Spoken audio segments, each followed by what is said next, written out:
Thank you, everyone, for staying with us here on the program. Time to put our first discussion on the road full throttle for you. I'm joined live via Zoom in Abuja by Eze Oyenkbiri, Executive Director, Center for Social Justice. Eze, it's a delight to have you join us this morning in spite of your very tight schedule.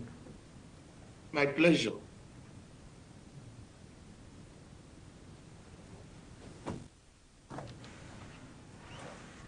Can you hear me? Yes, my pleasure being here. Thank you. So you and I spoke last year, December, I remember, about the 2024 budget. I'm not so sure, I'm sure my records serve me right, that we had envisaged that by this time we'll be talking about padding, even though that had been a factor in the past. So just walk us through where we are with regards to the 2024 budget. Well, let me start by saying that the story of budget padding in Nigeria is not new. Over the years at my Center for Social Justice, we have usually pulled out what we call frivolous, inappropriate, wasteful, and sometimes illegal expenditure from the executive budget before the legislature passes the budget. What we usually do is we pull them out, print them, and circulate to every member of the legislature to aid them in their bilateral discussions with MDAs. But what has also happened over the years, like it's repeated in 2024, is that there are lots of projects without locations, without clear deliverables, touting jargons that don't make meaning. They are not technical jargons in terms of belonging to any profession, but simply a display of what will be called animus furandi, a clear intention to steal, a clear intention to get the money out of the treasury and mismanage them. I give you a clear example. You go to the vote of the Rural Electrification Agency. They started, first of all, by providing money for rural electrification across the 36 states. The each state brought some money. Then they went over to the zonal level and started providing money at the zonal level. Then they came back to senatorial zones. They came back to all sorts. Some of them duplicated names, and there are no locations. So, for instance, if you want to check rural electrification projects that are what, like 3 or 4 billion in the southeast, where do you begin? From Enugu, Imo, even if you get to Imo State, which local government? And that is replicated across the federation. You get to the Ministry of Agriculture, for instance, when they were doing the supplementary budget, they had about 11, 12 billion each across the geopolitical zone, saying dry season farming in the Northwest. So if you want to monitor dry season farming in the Northwest, which state do you start from? So these are clearly monies that were never intended, okay, to be spent on behalf of the suffering masses of Nigerians. So that's a challenge. Then you go forward again to service wide votes. You have tons of money, billions, hundreds of billions, just packed up under different guises. In those days, it used to be Millennium Development Goals. Today is SDGs, SDG 1, SDG 2, youth empowerment, all kinds of funny names.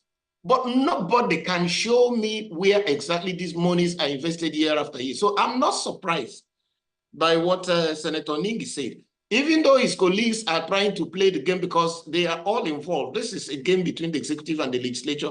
They play it year after year. And if they say that some of us who are finding out these things are lying, they should account to Nigerians what they have been doing with it. Or even the big money of 9.2 billion used for electrical and mechanical appliances to service them in the villa.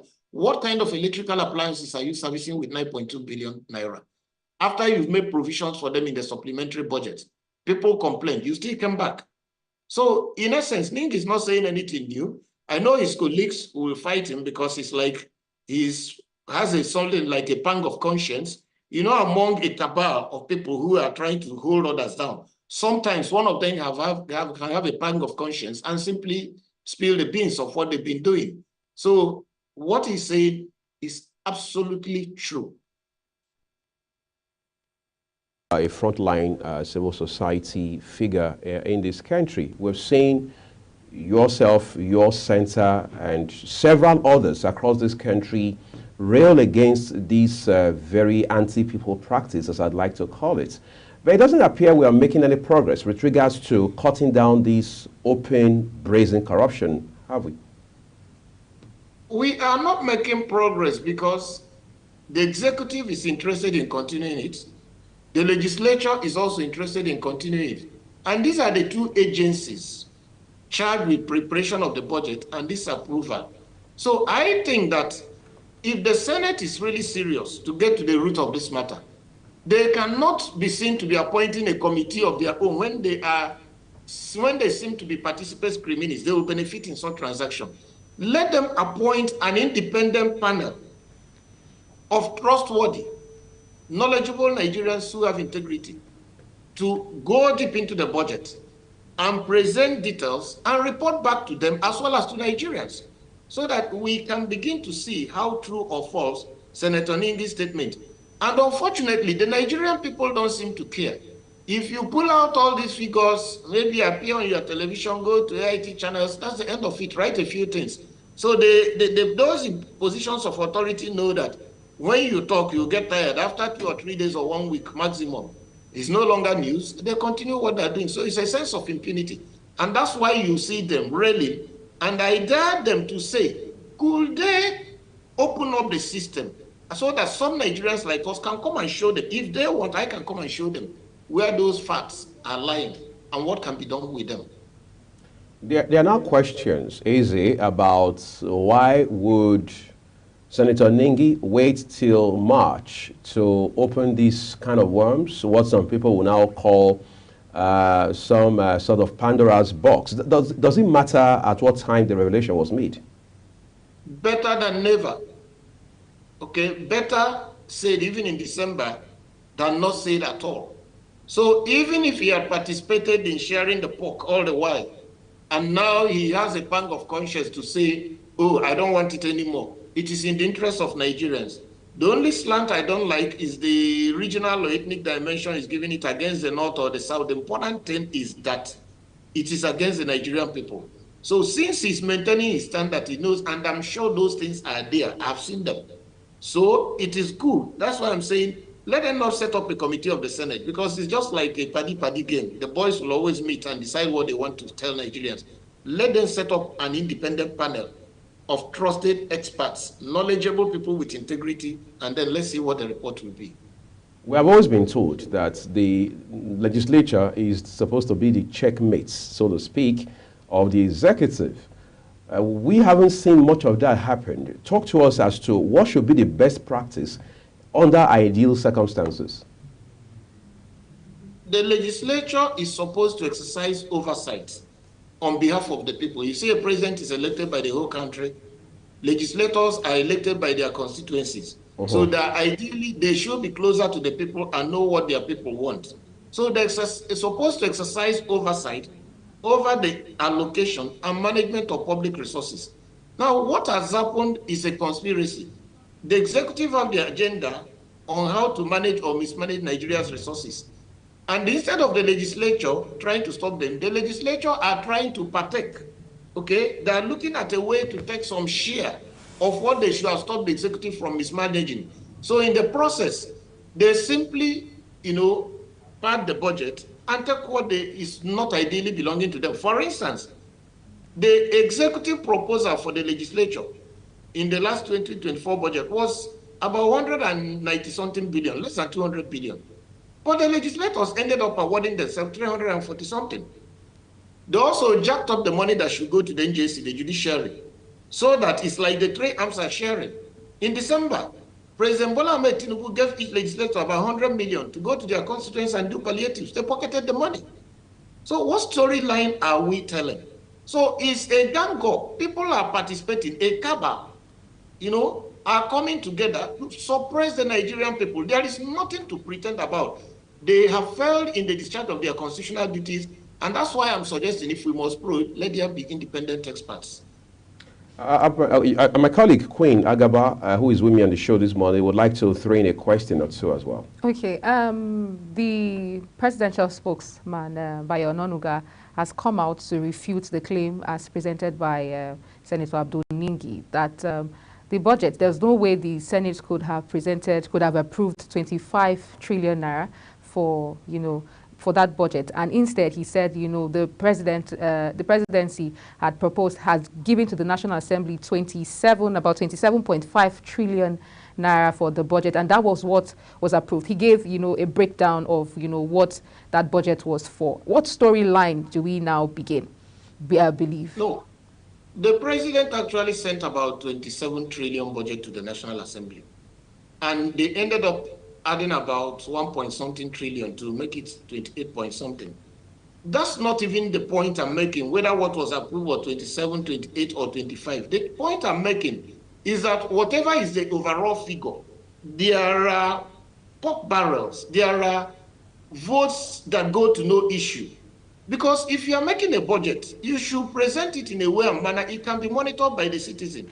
You will say, I am building this kilometer of roads on this road linking, say, Imo and Abia State, and everybody knows the road, and we know the kilometer. So when at the end of the year or in the middle of the year, somebody can walk over and look at that road to say if it has been rebuilt or has been paved. But when you make a nebulous statement to say, oh, this money is for Millennium Development Goal 1 or 2 or 3 or 4, at the end of the day, how do you measure?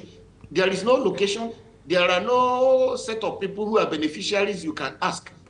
Find out for yourself. Nigeria has borrowed a lot of money, for instance, to improve girl child education in the north. Has girl child education improved? Go and look at the figures of the monies we borrowed. Probably in excess of $5 billion. So when you look at these things together, you come to the conclusion that these things are deliberately made vague, nebulous, and in such a way and manner that you cannot say this is the class of beneficiaries you can ask. This is the location you can go to. This is the result you want to achieve. In polished and civilized climes, people make budgets and attach it to results. Okay? You say that there are 20 million out of school children in Nigeria. By the time you give me X, I will reduce it by 1 or 2 million at the end of the year. And it's empirical and it's provable by evidence and statistics.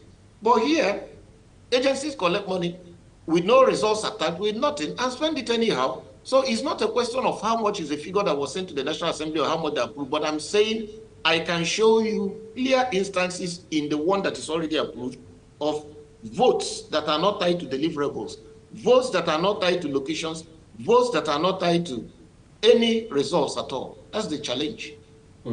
I mean, there's another challenge, Eze. Now it will appear, as it were, the gentleman, Abdul Negi himself, being a senator who has come out to make this revelation, is now flying solo, for want of better words, because for the most part, his colleagues have disowned him as far as this issue is concerned. And then, of course, on the other hand, the presidency says, well, we know nothing about what you're saying. And this morning we're hearing from news that northern governors have also dissociated themselves from him with regards to this matter. What are the implications? I mean, given that he stands alone right now, some people will say at the center of wholesale markets. Can I ask you this question? Do you remember when Senator Shehu Sani disclosed how much they were taking in the Senate and in the House? What happened? Did all his colleagues not disassociate themselves from him? Did they not just leave him alone? Did they even allow him to come back to the Senate? So it is no news that a gang, or what I may call a cult, that all the members who are sworn not to allow others to make progress, to oppress the common people of Nigeria. So if they all come together to disassociate themselves from his statement, I'm not in any way surprised. It's not surprising. So if they feel he has committed any offense, they should charge him to court. Let him have his day. And if there is anything they feel he has done wrong, let them tell Nigerians. Speaking the truth should not be any reason why somebody should be isolated or victimized. My idea of speaking the truth is not from any sectional perspective. It is from the perspective that there are votes in the budget. You cannot tell me what they're going to be used for. And I will dare those who have been in power to tell us, come and give an account what they'll be using these votes for, from the days of Obasanjo up to the present day. Or somebody will, maybe tomorrow, somebody will tell you he was not aware. He was not aware those votes were there in the budget. That's the likely scenario we're going to get. So it's not surprising to me that they disassociated themselves from him. For the most part, we understand budgets is an economic item. But in this particular case, I mean, when budget padding becomes a very crucial discussion, it appears there are legal angles to it. Is it possible? Do we have the courage or what they call the political will to prosecute those who have been involved in this criminal enterprise? Now, it is possible to prosecute them if there's honesty of purpose at the highest level. But mind you, the people involved in this are very senior members of the executive and the high-ranking members of the legislature. So they are not people you can find on the street and easily arraign them. They are entrenched as the powers that be under the administration, whether in the past or in the current one. So the only way they can be prosecuted is if there is a mass demand from the majority of the popular masses of the Nigerian people to say, we can't continue having this, okay?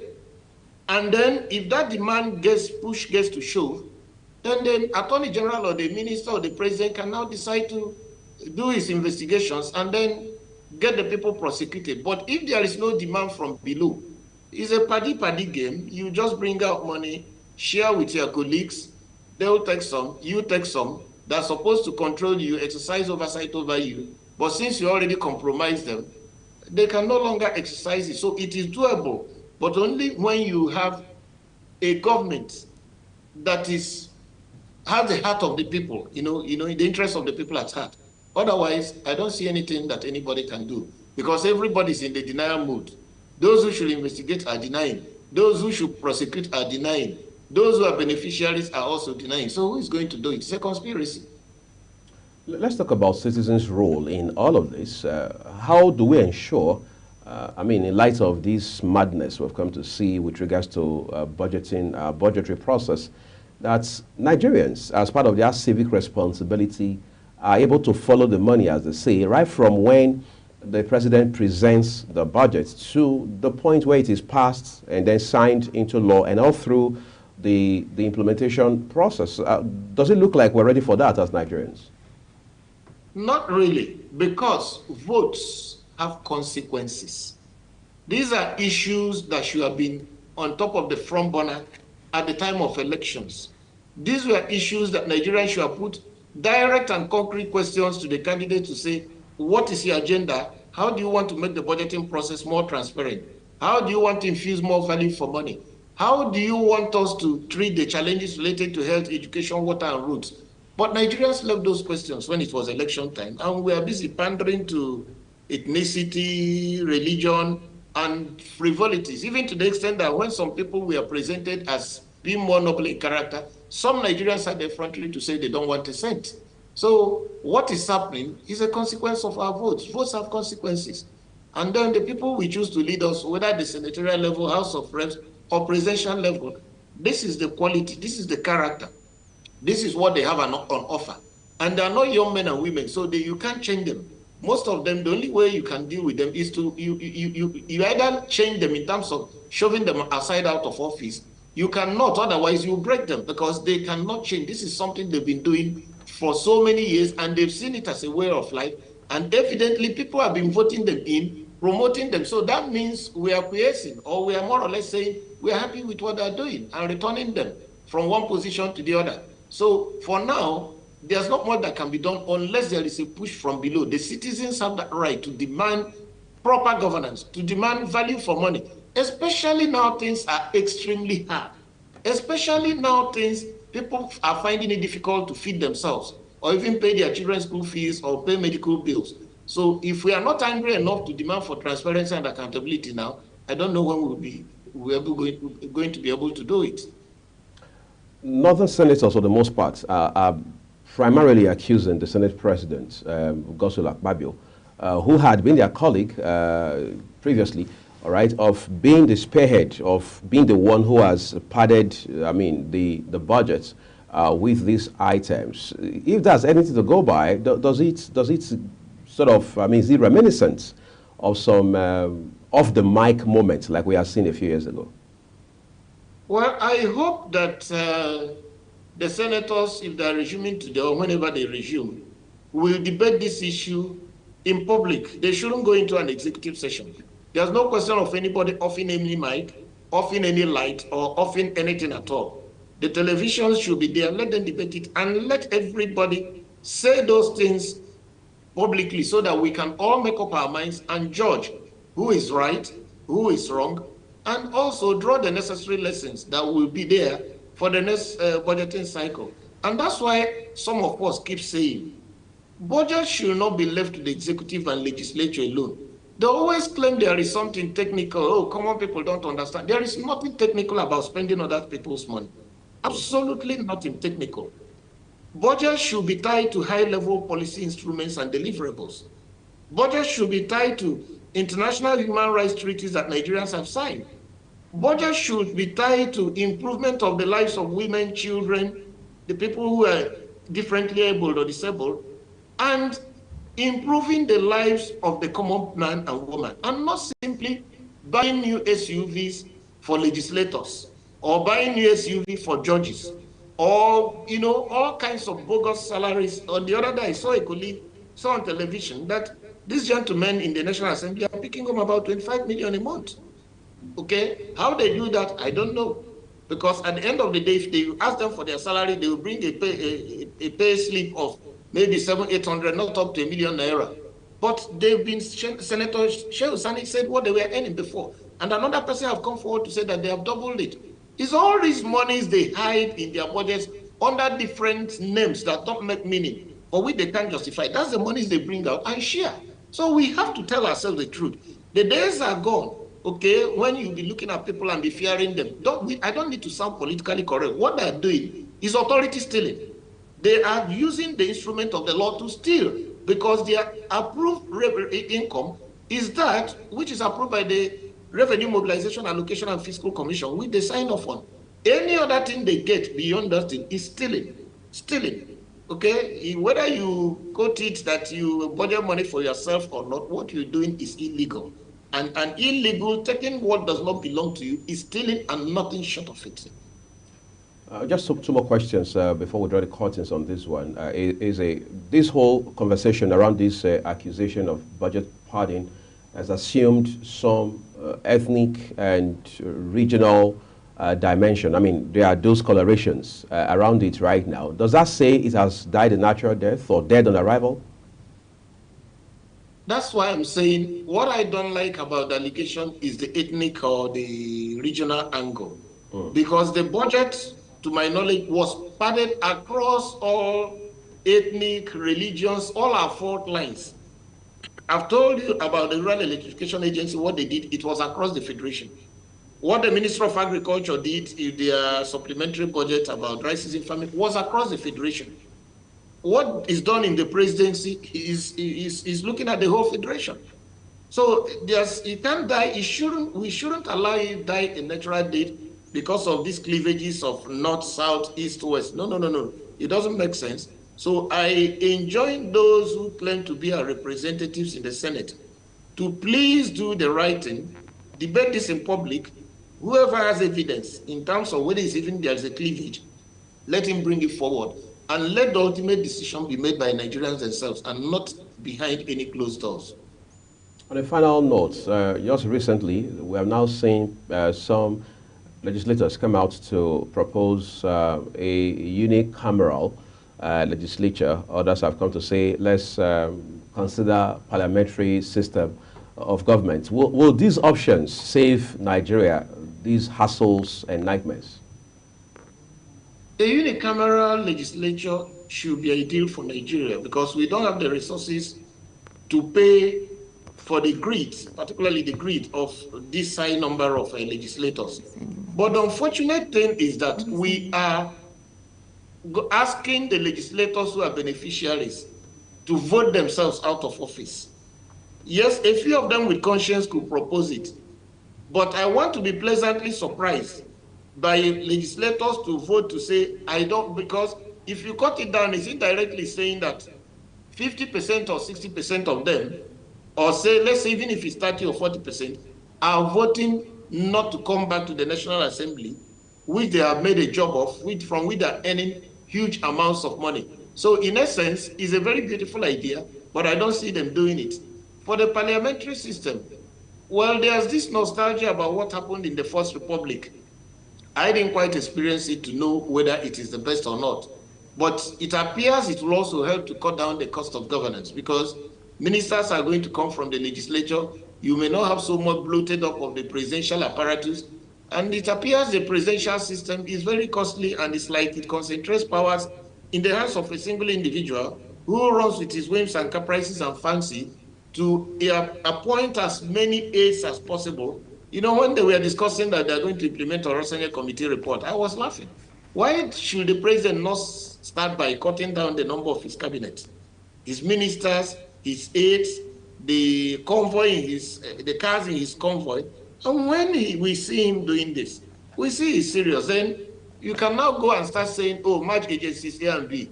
I'm not even against merging those agencies, but what I'm against is don't cut down on jobs in this critical hour of hardship.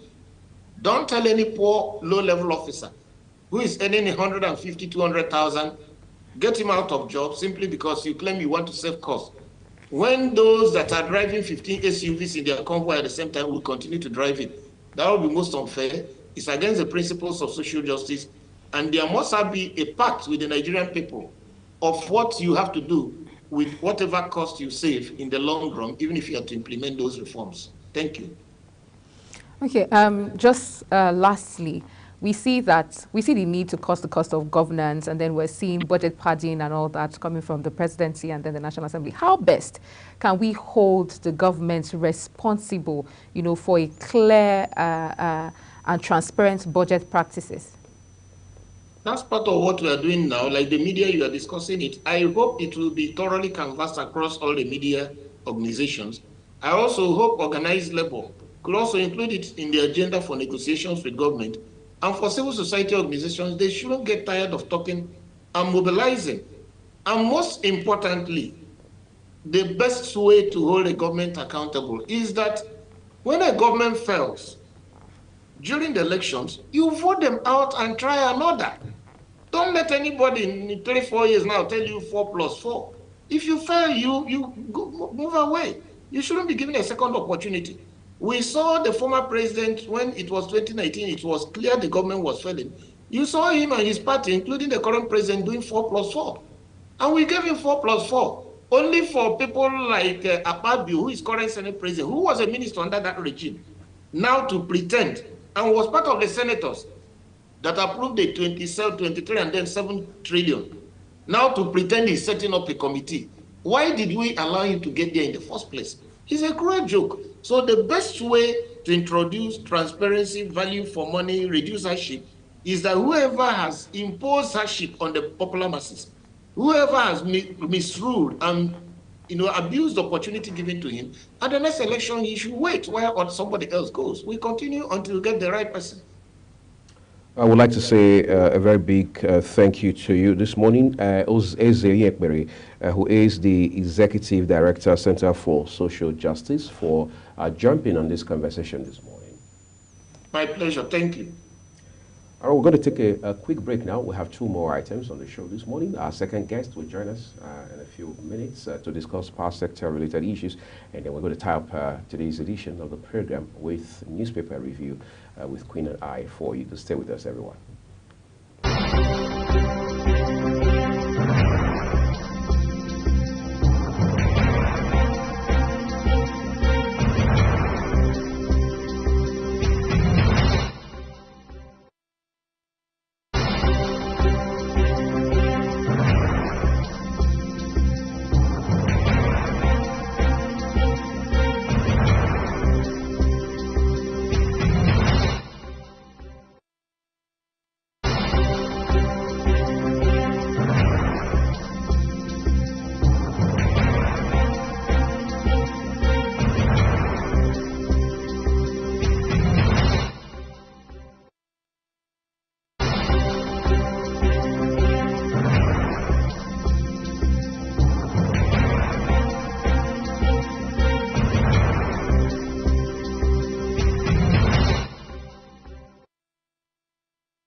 So let's get straight to our last conversation this morning on the show, which happens to be a second. By the way, we're focusing on the power sector. Queen and I had taken our time to highlight some of those very crucial concerns as far as the sector is concerned. But just to help us wire some very pivotal angles into the narrative this morning, we're joined by Bode Fadikbe. He's a lawyer and power sector experts. Bode, we can't thank you enough for coming on the program this morning. Thank you very much for having me. The last time you and I talked about this issue, it was also about the crisis, as the minister himself, Adebayo Adelabu, has now referred to, right? I mean, the government itself has acknowledged that it's a crisis situation we are in. In Abuja and across the country, we have seen incessant power outages. Of course, we don't want to talk about how that impacts businesses, small, medium, large, and so on and so forth. Talk to us about what it means for the minister himself to come out and say, look, we're in a crisis situation with regards to the power sector. It's even interesting that he's just acknowledging that, because ever before he came, that crisis had been there. We know we're in crisis. We're not interested in that comment that we're in a crisis situation. He was brought there to come and solve a problem. That's right. Before he came, Tinubu knew that there was problem. Obi knew that there was problem. Atiku, at least these were the frontline runners, candidates before Tinubu eventually won, and then he was sworn in as president. So the three of them were conscious of it. And anybody who got into government was expected to know that we were in a crisis situation. And the thing that he was expected to come and do was to solve the crisis. What has he done? The question, what we should be asking the Honorable Minister of Power, Chief Adebayo Adelabu, is, what now? Are you just realizing that we are in crisis? If you are just realizing, what are you going to do to take us out of the crisis? Yeah, so that's what he's going to do. He said Nigeria should be patient, Nigeria should be government, that efforts are being made to ensure that even discos themselves, I mean, we're going to talk about that, but let's talk about discos. He has also pegged a large chunk of the blame in front of the discos. He says most of them have committed infractions, and as such, they'll be penalized appropriately. In fact, he said they are going to be balkanized. That's his word. According to him, that will enable other players to come up and cover those unsupported or unserved areas. Does that make sense in light of this crisis? Now, you see, whatever government wants to do to solve the problem, let government go ahead and solve it. I know that it's not just going to be a straight line issue for government to say we are taking, let's take up, for the purpose of this conversation, let's take Abuja Electricity Distribution Company, for instance. Virtually all the discos, except two, cover at least 4 states, or at least 3 states. The only exception is Eko and Ikeja, which are located within 1 state. Otherwise, every other disco in this country cover at least 3 states and maybe maximum of 4 states. There has been that conversation around the issue of size of coverage. Are you sure you are able to manage this size of coverage? Are you not overwhelmed? Are you not overwhelmed? Fantastic. But you see, they have been given that size from the onset. To now begin to balkanize will create, is another legal issue entirely. Can government get out of that legal tangle? The discos are behaving in a very funny manner, to the best of my knowledge. They asked them to eat something, they said there is bone in it. Throw it away, say it has a little meat. I don't know what I say. You can't have it both ways. You can't have it both ways. You either throw it away or you eat it. Say, okay, eat this thing, say it has bone. Throw it away, say it has a little. So what am I trying to say? Let us balkanize you. You say, no, you have given it to me legally. That's the entire, yet you are not serving the entire area. I know clearly today that one of the major problem areas for the area covered by AEDC is Niger State, with due respect to our brothers and sisters who are from that place. That place is so big that it is the entire southeast put together. And it makes a lot of sense to say, okay, since this is an underserved area, not unserved, but underserved area, can you yield it to another investor? Now, that's a different conversation entirely. But guess what? Another problem is already on the ground. Even if they say yield it to another investor, state governments now have the power to generate, transmit, and distribute. So can't we take advantage of that legal provision in the Electricity Act to say, okay, state governments, go ahead and look at what is happening in Abia State, for instance, where you have geometric power. That's right. It has taken geometric power 20 years to come to fruition.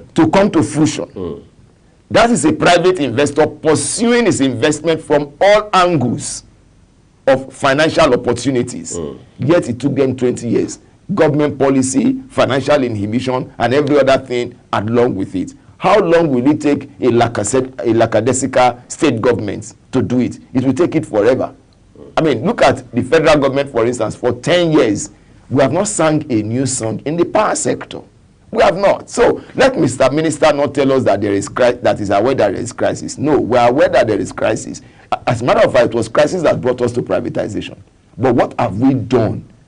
Is he doing anything new from what had been done before? Is he fully aware of does he even have a full knowledge of the crisis in the power sector? Does he have a full knowledge of it? So we are aware that there is crisis, but we want to know what he wants to do. There are experts in the industry, like yourself, now saying that what we're dealing with today is a fallout of privatization gone wrong. We can't change the past, but what are some things we could be changing now? Because there's also, more vehement call for revocation of licenses to discos. How apt or otherwise is that call? The call for revocation of licenses may not be a solution immediately, because the first question you want to ask yourself is, those that are current investors in the sector, what is their major challenge? And a fundamental part of their major challenge is liquidity. The second one I can tell you for free is policy. Look at the minister, for instance, threatening to revoke licenses. Does he have the power to revoke licenses? It's only NEC that has that power to revoke a license if he wants to go along that route. But he cannot own it if he removes the management, because I know of a fact that the new Electricity Act allows NEC to take over a disco once certain conditions are ripe. It takes over the disco, but also prepares the disco for public ownership again. And that's exactly what has happened to Kaduna. Kaduna disco got to the point where NEC had to intervene, and then they brought in a sole administrator who is currently there now, and then they gave a new board, and they are preparing the disco for a resale to an interested buyer. So if there is an interested buyer, they resell again. Otherwise, they cannot. The minister does not have the power to say that he wants to revoke license. At best, he will get across to his agency, which is NEC, and ask NEC to look at all the parameters, whether they are ripe enough to take over a disco or not. From a regulatory standpoint, from what you do, has NEC been a blessing or a curse in the industry? Whether you call it a blessing, whether you call it a curse, the truth of the matter is that they have to be there. It does not matter whether they are a blessing or a curse. You just have to be there. It's like NBC in the communication industry. There has to be a regulator. You have in the financial institution, you have the CBN regulating. In the higher institutions of learning, you have the National Universities Commission, and then the one for the colleges. So there has to be a regulator. What we should be looking for is, what is the level of knowledge of what you are regulating, right, and the competency of those who are regulating. Those are the two fundamental things you should be looking for, so that you don't bring neophytes. You don't bring people who are rookies, who don't have enough experience about what they want to regulate. But I tell you, whether we like it or not, NEC must be there, because one, is a creation of law. Two, the market cannot be allowed to run freely. No society runs without rules and regulation. There must be a regulator, and the power sector is a fundamental aspect of the economy of a country, that it must go with the regulator. Great. So, just in the build-up to the 2010 World Cup, of course, hosted by South Africa, we understand that country had jacked up its power capacity, very astronomically at that point in time. Nigeria is still talking for megawatts at best. And now the minister, as part of his press conference yesterday, is now saying that government is targeting 6,500. Are those baby steps, or we're just running a vicious cycle? The truth of the matter is that we're just going forward and backward. 6,000 megawatts. When we have 13,000 capacity. So what is new about 6,000? We've been hearing this since the time of Fashola. Until date, we have not seen that 6,000 megawatts. I have said it on this program before, and I've said it at other public fora or media interview, that till date, we have not invoiced 4,500 megawatts. Discos have not been asked to pay for up to 4,500 megawatts. Because it's not there. Where is the minister going to get the 6,000 megawatts from? Where? Okay, assuming we know that generation is relatively stable. Their only problem is gas, for which government is owing 1.3 trillion. The last we read of that was that government had paid $120 million out of $1.3 trillion. They have not even paid the fraction on top of the $1.3 trillion. Now, so generation is to a large extent stable. Transmission says we can take 8,500 megawatts of electricity. We can bring to the discos. Are the discos able to take that amount of load? Capacity problem. So, we had that conversation about 3 or 4 days ago, asking the critical question. Because the minister came out to say that we would punish the discos for rejecting load. And as at that time, he said they were rejecting about 1,730 megawatts worth of energy. Now, the question is, why are the discos unable to take the load? There is what is called day-ahead nomination. That day-ahead nomination allows the disco to say, tomorrow I will take this amount of energy. And of course, that is supposed to be a function of their load study. They would have studied their load and say, okay, I can take this amount of energy bearing any unforeseen factor in the market tomorrow. And then when does the window close for that kind of thing? When you are doing your nomination. When does the window close? When can you be allowed to say, I can take this amount and I cannot take this amount again? So that it becomes a take or pay situation. So that situation is there. The second thing is, okay, what about the lines of the discos? Do they have line limitation?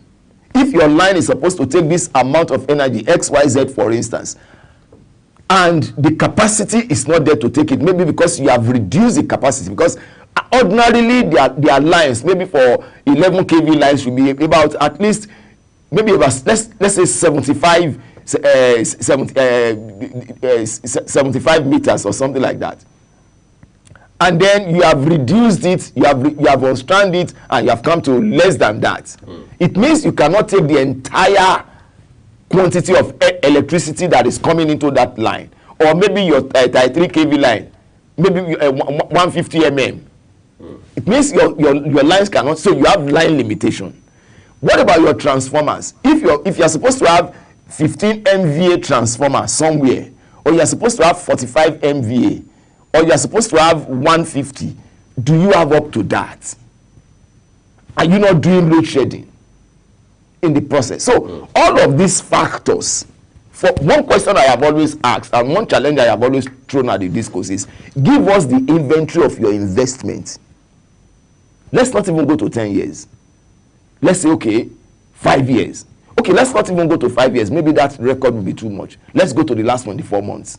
What is your inventory of investment in distribution transformers? The one you see along the street with the small box by its side called feeder pillar.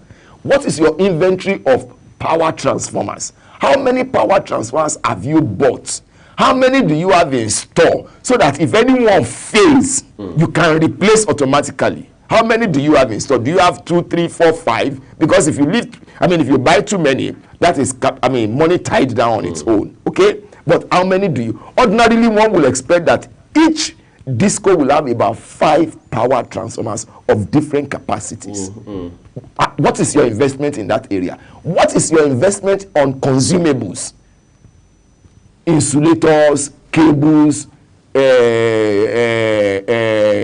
conductors, feeder pillars, fuses, all of those things, even safety materials, hand gloves, safety belts, safety hat, overall for your staff, safety boots, and all of those things.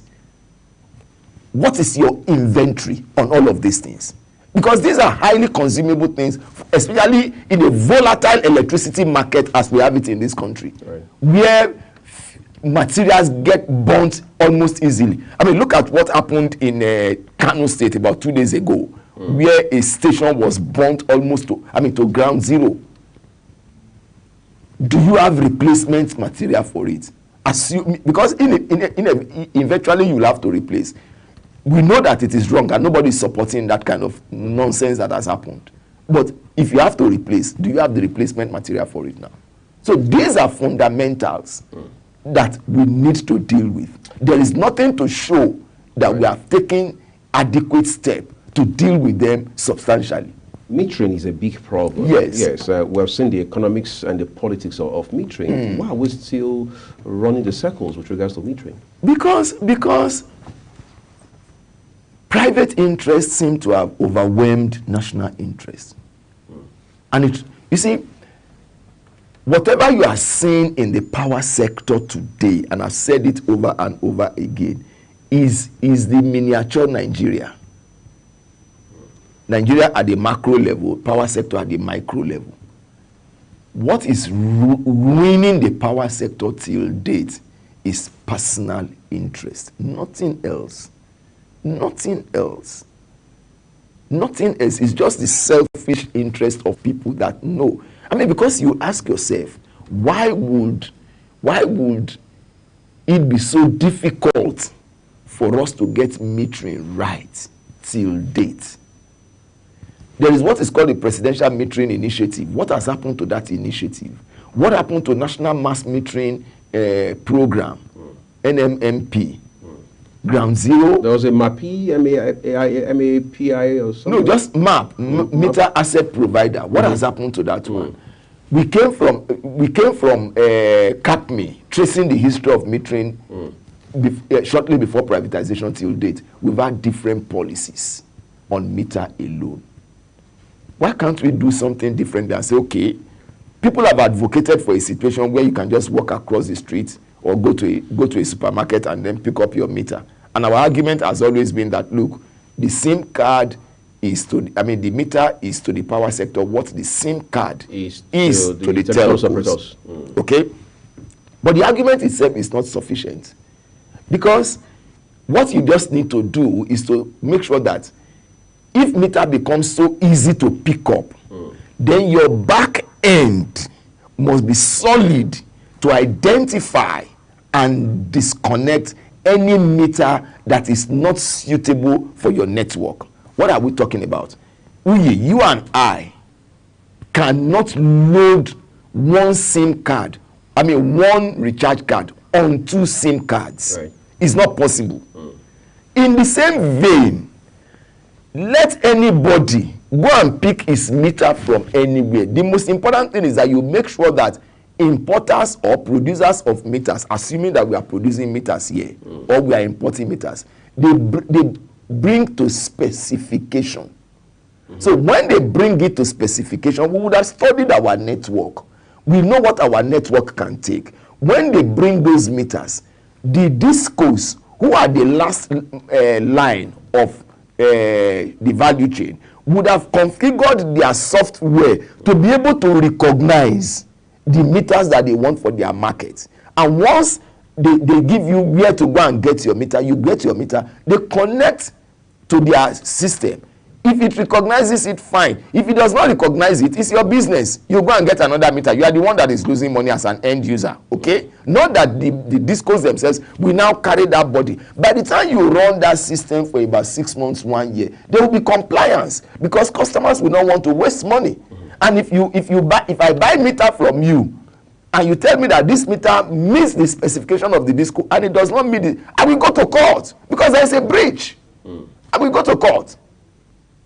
So when 1 or 2 meter providers have been sued and they have paid heavily for it, others will sit up. Because we need to regulate this sector with laws And we need to make sure that laws are obeyed. In legal practice, there's what is called the rules of court. And the Supreme Court has held, indeed all the courts have held every time, that rules are meant to be obeyed.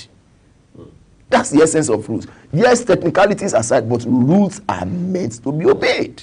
You know, this mentoring conversation is quite protracted, because I know I had spoken with someone, I mean, civil society figure who is very knowledgeable about the power sector. And he did tell me that there's a particular disco in this country, in the South, that has meters, right? Meters stored up. In fact, he mentioned a figure, I said 60,000. But of course, I had to get the PRO of that disco at that time on the phone, on live radio, to, so we could hear his side of the story. And so on. Of course, as expected, he denied outright.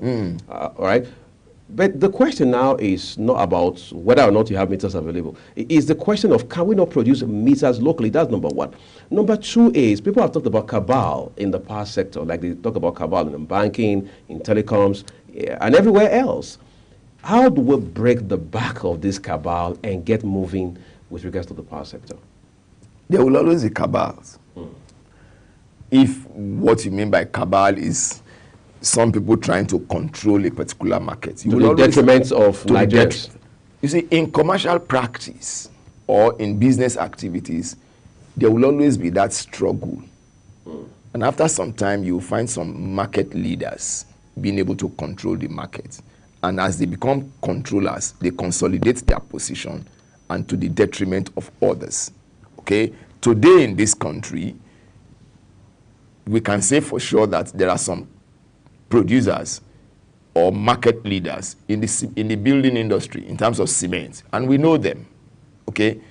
In the power sector too, you cannot rule out that possibility. In the banking sector, you cannot rule out that possibility, because for one reason or the other, they have been able to use the system to their advantage. So if you say there is a cabal in the power sector, I won't deny it. I won't deny it, and I won't say that it's not there. But the real issue for me is, should government allow cabals to exist at the detriment of the end users of electricity and at the detriment of the economy of the nation? I think it's a responsibility of government to make sure that nobody is able to have such a grip on the economy as to be able to hold the economy to ransom. And say, no, unless you have spoken to me, unless you have discussed it with me, then I can do anything I want to do. And that is a quarrel that some people have with the constitution of the Economic Council. I say, you are bringing people who have certain interests. I mean, the Elumelus, the Dangotes, and things like that. You are bringing them to constitute the Economic Council. Yet, you know that they have substantial interest in the economy. Why don't you make them business advisors and say, okay, for purpose of investment, these guys can be advisors, and then you have your own economic team. And that's exactly what Professor Kingsley Moghalu said when he went for this, he delivered a keynote address. Leadership newspaper. Yes. That was exactly his proposal. And I do agree with him on one of the most brilliant propositions that I've listened to in recent times. Look, these guys can be business managers, but let there be a specialized economic team that will be on full-time job for the president. So the president got off on the wrong foot in that area? I agree with Professor Moghalu, and I do agree with him that it's not too late in the day to have a change of direction concerning that matter. So doing a linear with the power sector, you can also look at those that seem to have that foothold and then bring them aside and then constitute maybe another presidential power committee to look at exactly what we need to do so that we can then take steps. I can tell you for free that I'm one of the saddest in this country today that the power sector is still where it is. By now, we should not be discussing certain things about the power sector again. By now, by this point in time in this country. Why should metering be a problem?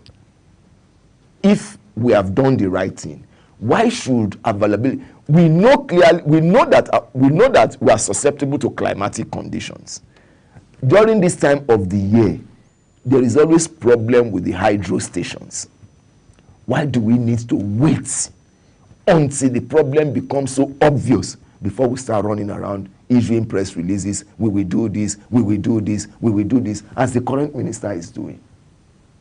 Why? Why didn't we start talking to gas people since around June 2023 and say, look, gentlemen, we are envisaging a problem in January, and this problem Let's be proactive. Let's be proactive. It will run from around December and become acute in January, February, and even become much more acute as we get closer to the rainy season.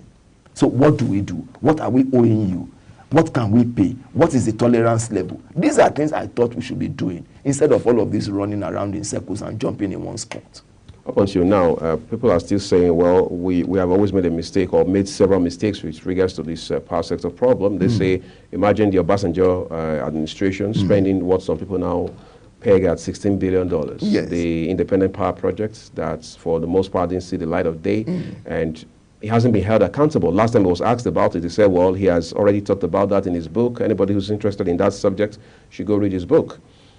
Maybe that's a model for saying that public, elected officers or elected, leaders should not be held accountable anymore. All you just have to do is pick up a copy of their book and you read to find out how they fared while they were in government. But quite frankly, the point being made is there's a trajectory with regards to the problem in the sector. How do we disrupt going forward? Let's even talk about Obasanjo for building the gas power stations that he built during his time. Yes, I'm not unaware of the controversy or the conversation around the $16 billion, and I think part of it is what is also bringing Dr. Olu to the court now. I think that is part of it, if I remember that story very well. And Olu is having to answer for his period as the Minister of Power, accountability. And I remember very clearly that the immediate past Vice President said, one of the problems that we have in this country is that people are not held accountable for their stewardship. Right. And I do agree 100%. There has to be a period of accountability. Our problem is not so much of corruption. Our problem is higher than corruption. Our problem is impunity. When people do things, they get away freely with it. They are not made to account for their stewardship. They are not made to pay for what wrong they have done. Now, in terms of what do we need to do, first and foremost, I think we need to have somebody who knows what to do in the power sector. You don't think we have that already? I don't think so, with due respect. I think we have somebody who is running in circles. I think we have somebody who is running, is looking for everything to do, but without getting exactly what to do. I don't think, because we've run this economy since the coming of this administration for how many months? Since May, let's even say from June 1st till date. June 1st to December 31st, 7 clear months. January, February, March, we are entering the 10th month of the year. In another 60, let's say in another 70 days, we'll be 1 year in office. The power sector is still singing the same song. The concentration is majorly on the economy. Nothing wrong with it. But I know for sure that unless Mr. President gets the power sector right, the economy is not likely to have that quantum leap or that exponential growth that it desires for it. So it needs to give to the power sector the same amount of attention that he has given to the economy. When it came, May 29th, subsidy gone. The naira will be allowed to find its value. And everything government has been doing since then is to manage the consequences of those two statements. But the power sector, it has allowed it to run almost like a rudderless ship. We need first and foremost for Mr. President to give us somebody who understands the power sector. I have jocularly said that we have had an accountant, or a figure person. We have had a lawyer managing it. In fact, we have had 2 lawyers managing the power sector. The former Minister of Power, the senior lawyer. Yes, senior lawyer, Ige, Chief Ige. Bola Ige. And then we have had also a senior lawyer, an SAN, Babatunde Raji Fashola. We have had a series of engineers managing. Maybe this time around we should get an experienced journalist. I mean, that sounds like fairness. I mean, let's balance the equation. Yes. But speaking seriously, I think we need somebody who understands the power sector, who knows what to do and where to go to, who knows how to speak the language of the sector, who knows what. I heard of the story of a gentleman who was brought in to repair a ship that was leaking, and then did everything, and then he went to a knot and just knocked the knot, and he said, my bill is this amount of money. I said, what did you do? You just worked for about 5 minutes. He said, that 5 minutes is what your Harvard professors were not able to do with all of their knowledge. So we need somebody who in 5 minutes can say, this is the direction. Who can call the boys and say, look, gentlemen, it's time to work. I know where the problem is. It's not somebody that you will bring the books to and they will still be asking questions. He's the one that will now ask you questions and say, this one that you want to put here, no, it can't work here because I know it cannot work here. This is where you should go to. This is where you should go to look for the problem. And you find the problem. There are some people in the power sector at micro level. When they say a feeder has stripped, because he has the network in his palms, he will tell you, young man, go to this location. You go to this location. You go to this location. If you don't find the problem, there is a new problem. And I tell you sincerely, you will find the problem in those locations. So we need somebody like that. Number 2, we need the president to get the power sector to report to him without circumventing rules and regulations. We need the president to get the head of the power sector to report. Well, in this case, I guess it's the minister. Exactly, to report directly to him. Yeah, are you sure he doesn't do that already? No, the current minister still has to go through maybe the secretary to government, chief of staff, and all of those stuff. Because we're in it. Let me now borrow the word of the minister. We're in a real crisis situation. Real crisis. I mean, there are days people go without electricity, even in eyebrow areas. Look at the heat level, for instance.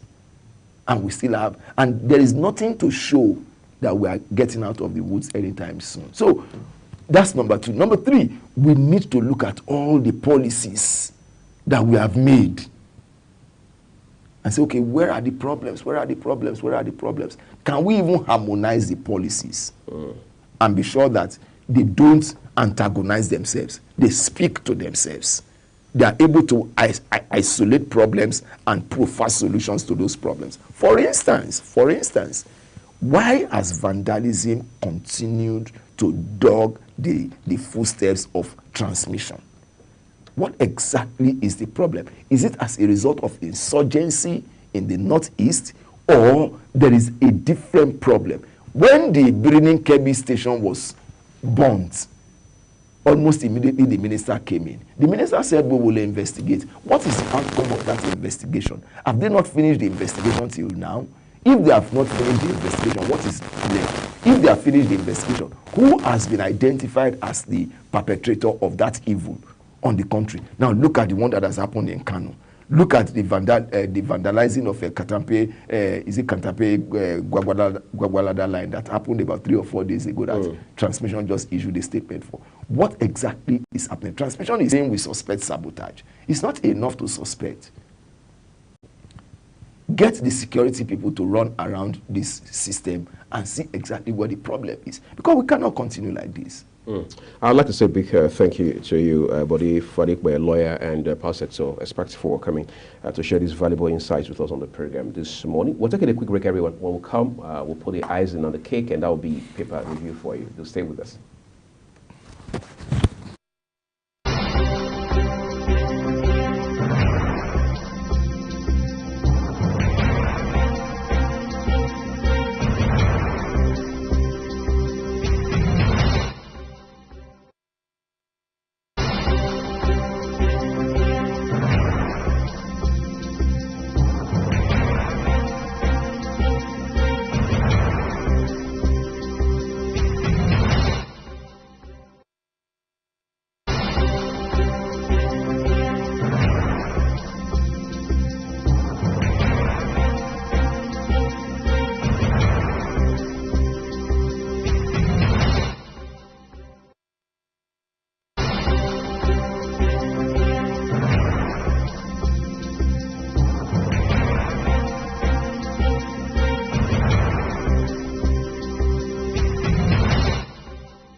Time for papers, everyone. We'll begin with the Punch newspaper, and then Queen will bring us the next one. But for the Punch, let's start with stories above the name mast for you. It says FG laments blackouts despite 65% subsidy, warns discourse. Pray for Nigeria to overcome challenges, governors tell Muslims. Terrorism, UN begins Lagos Abuja airport security audit. And that story, by the way, has a picture of the Minister of Aviation and Aerospace Developments, Festus Keyamo. But Star Story reads, 28 trillion naira budget brouhaha. Parties demand 3.7 trillion naira pardon probe. Northern senators disown Ningi. All right, so the writer says Ningi insists on 3.7 trillion naira allegation. Senators APC, PDP seek sanction investigation. I will wait to see how that pans out. On the left side of the front page of the Punch this morning, we have a couple of more headlines. Unpaid salaries. Sanu Nasu tackle FG declare 7-day strike. You can read details for yourself on page 29 of the Punch newspaper. Commuters groan as one-chance robbers invade Lagos Ibadan Expressway. Then there's a story here, a headline that says Tinubu condemns former header clashes, unveils Niger Agric airport projects. All right, those are basically the stories this morning. We're going to take a look next at the Nigerian Tribune with Queen. Okay, on the Nigerian Tribune, did you say the Nigerian Tribune? The Nigerian Tribune, we have the big story there. Alleged budget padding. The budget padding seems to be on every paper. Truly a big issue, and what being a big story. Northern senators disown Ningi as crack widens. The writer there says 3.7 trillion naira not traced in budget. Ningi insists. Arrest. Charge Ningi for breach of peace, says Jimo Ibrahim. You find this story on page 2 of the Nigerian Tribune. Also, we have just above the nameplate, bandits invade Plateau Market, kills 7. 4 days after abduction of our children, kidnappers yet to make contact, says parents. We also have kudos knocks as Oshun appoints new Owa of Igbajo. You find that on page 4 of the Nigerian Tribune. Court affirms Barua as NURTW president. That's Nigerian Union of Road Transport Workers. Declares Agbede-led caretaker committee illegal. Service year elongation bill. National Assembly staff members take Akpabio, speaker, others to industrial court. Also, we have Senate inaugurates 17-man committee to probe Buhari's 22.7 trillion naira ways and means anchor borrowers program. That story is on page 3 of the Nigerian Tribune. State should pay wage award now, Tinubu says. And then UK, the last story on the Tribune. UK bans overseas health workers from bringing dependents.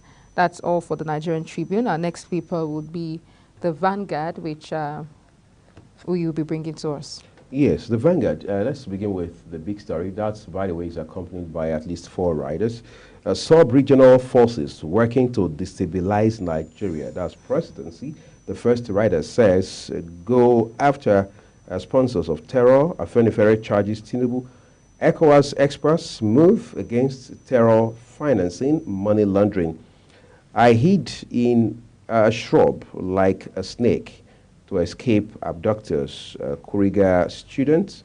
Bandits demand 40 trillion naira ransom for 16 abducted Kaduna residents. 40 trillion naira. That's 100. I mean, that's some 50% higher than in Nigerian. I mean, in the national budget for 2024.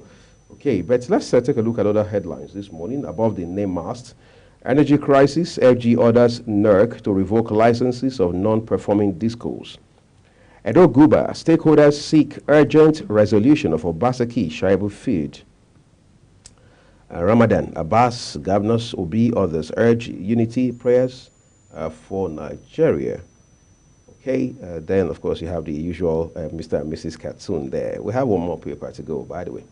The next paper would be Daily Independent paper, the Daily Independent. A big story, like we see on other papers, is alleged 2024 budget padding. Ningi defense self insists 3 trillion naira not tied to any project. The rider says Senator wants Ningi charged to court for misinformation. Northern senators distance themselves from padding allegation 29 of the Daily Independent. We also have Tinubu implores state governors to implement wage award. Hints on reviving cattle grazing reserves in state. Nigeria, other overseas care workers can no longer bring dependents to the UK. We have Bayelsa Goba, appeal court, President Sean Silva, APC refuses to disband tribunal. UBA AGF creates synergy to bank SMEs across Africa. We find that on page 6 of the Daily Independent newspaper. And ICAO commences security audit of Lagos and Abuja airport. You also find that on page 29 of the Daily Independent, I beg your pardon. And then we also have SANU to FG, salvage economy before it becomes irredeemable, accuses it of favoritism in payment of withheld 4-month salary. SSANU, NASU, threatened to declare 7-day warning strike. Ogun, short steel company over gas explosion.